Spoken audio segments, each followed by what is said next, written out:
So let's get back to basics. Let's say, we have the benefit right here and right now of being in a studio that's pretty well equipped. So we got, Avenger C-stands and, Lastolite panels and Lastolite tri-grips. Let's say, let's strip down to basics here, okay? What do we got? We got a white wall, oftentimes with you, all right? Sometimes it's your enemy, sometimes it's your friend. In this case, we're going to try to make friends with it. But we have a camera with a pop-up or built-in flash, the D700. So let's use the D700 built-in flash as a main light, a TTL flash, okay? My exposure here is a 200, let's say at f4, okay? The reason I'm going manual is interior, here, just don't have that much light. So I'm not going to select out an aperture priority solution for this. I'm just not going to do that. I'm going to take control, make sure I have a shutter speed I can hold, and go forward from there. The shutter speed, when you're dealing with a flash exposure like this, something that's really, really dominated by flash, your shutter speed, as long as you're within the realm of sync, i.e., the upper end being, say, 250th of a second, as long as you're able to sync up your shutter speed with your flash, the shutter speed is really irrelevant in terms of a metering or an exposure device. You're really talking about the f-stop, and you're talking about the flash and the power that results in that f-stop. So let's do this. f4, 200th of a second, pop-up flash, slightly wide lens here for Candra, and we're back into kind of like not making the greatest photograph in the world, okay? Now, we can take a look, where we are here, and what you see is this enormous shadow right thrown directly onto Candra, okay? This is the telltale lens shade shadow, okay? It is, kind of one of those thieves in the night, sounds like it'll rob your picture of any sort of effectiveness. Basically, the shape that you're seeing is this, okay? See, the angle of the flash is going to hit that, okay? No way around it. I could take my lens shade off, but I'm still going to have the rim of the lens itself probably as a shadow depending on how wide I am. And it's, I'm just saying this is not an advisable way to light somebody. Not flattering for Candra, for sure.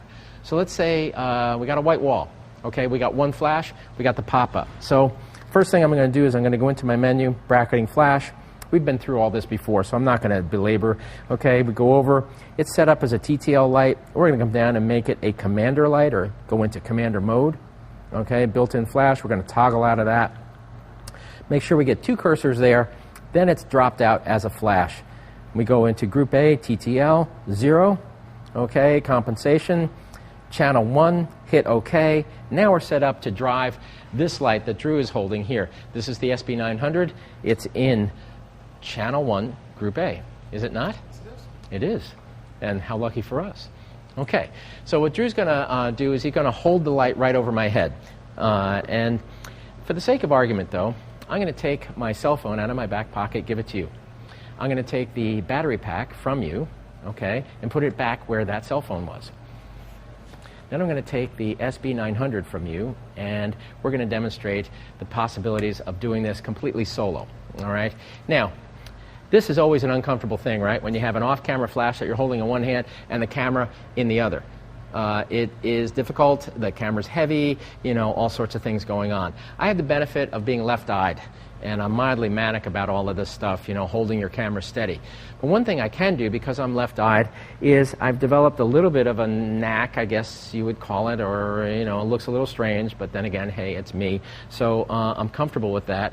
What I'm going to do is I'm going to bring my camera to my left eye like this, brace it on my left shoulder. So instead of having this arm extended out here, okay, what I'm going to do is I'm going to come around here. You see where the camera is braced and supported? And I'm directing my flash back over my head to the wall, okay? Okay, let's see the result there.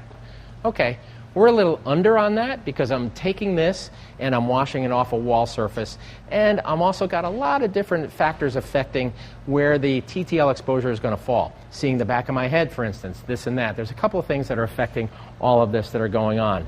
It's an easy thing to fix, okay? I've got this. All right, I'm going to tuck it here because that's my remote flash. Go back into the menu. TTL. Okay. Now, in terms of compensation, let's go up. Let's build it slowly. Let's go up one stop. Okay, ready, Kendra? You look great.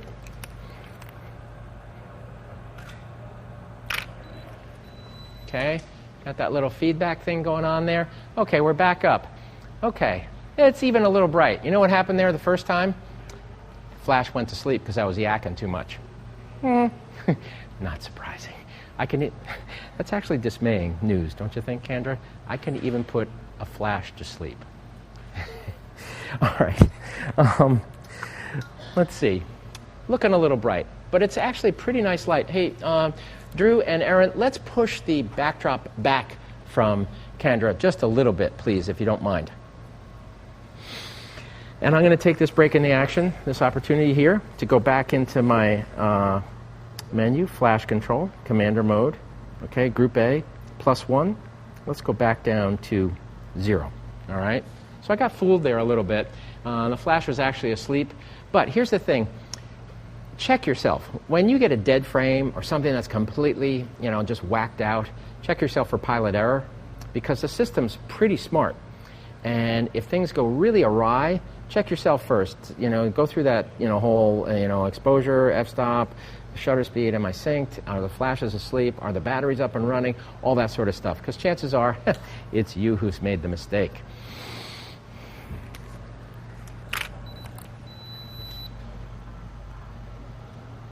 Okay. All right. Okay. So a couple of different potentials there. But here, what we did here, if you take a look at this small light source, about the size of your fist, okay, where the light comes out, what we did was we took the small light source, made it a big light source by washing it off the wall.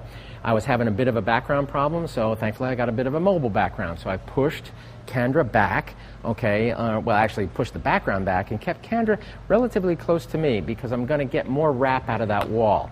So let's just try that again. Let's do one where we just fly off the wall, and then Drew's going to come in with a diffuser, and again, kind of interrupt the pattern of light that's hitting her with a bit of a diffuser. Okay, let's give that a try. Okay, so once again, I'm back where I'm dialing 0, compensation into the equation here. Okay, channel 1, group A, that's what we got here. I got to make sure I don't put my big, fat, hairy thumb over the sensor receptor, the light sensor panel here. So this is going to work. Okay, good, fantastic. You look great. Kendra, you are just, it's wonderful photographing you. I'm having a blast. Okay, let's go with a diffuser. Okay, we got one there. All right, let's see if we can diffuse the light. Cool. Nice. Cool. Okay, let's take a look at that.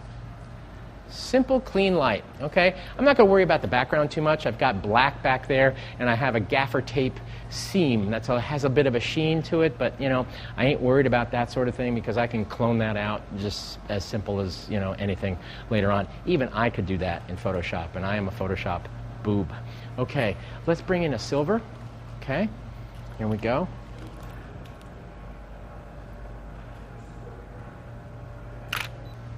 And now what we did was we kind of turned that light off the wall into a bit of a fashion-y kind of a light because there's that low silver fill. Okay, and let's just do this just for the sake of argument. Let's switch it off, Aaron, to the gold fill, please. Okay, and see what that looks like. And then I'm going to ask you to get an opaque white one.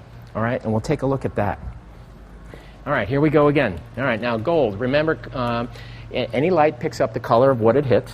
Okay, that's nice, that's nice. Good look, good look. Beautiful. I like this outfit. It kind of looks almost like Oriental, and like kind of a little bit of a nice Asian feel to it. Very cool. All right, pick that up. Now let's try a little bit of a whiteboard. Hey, Drew, do me a favor and get the really big tri-grip, the one that we were using before, that monster guy. Okay, and let's give that a try too. Okay, let's see if we can basically take this wall and this light and in a TTL solution turn it into kind of a big softbox. All right, we cool? We ready? We all right? All right, here we go. Okay, that's it, that's it. Take a look at that. Dang, that's nice. Simple, clean, but also the attitude of light. Okay, we were bringing light, from a little bit of an angle before. Now it's a big frontal wash. Very much in vogue right now. A lot of, talent in the theater and the movies and whatnot. They like that frontally silked, I guess would be the name of it, or a frontal wash of light. Very flattering, very open, okay, very kind of clean sort of light. So, you can turn a white wall into a pretty cool light source.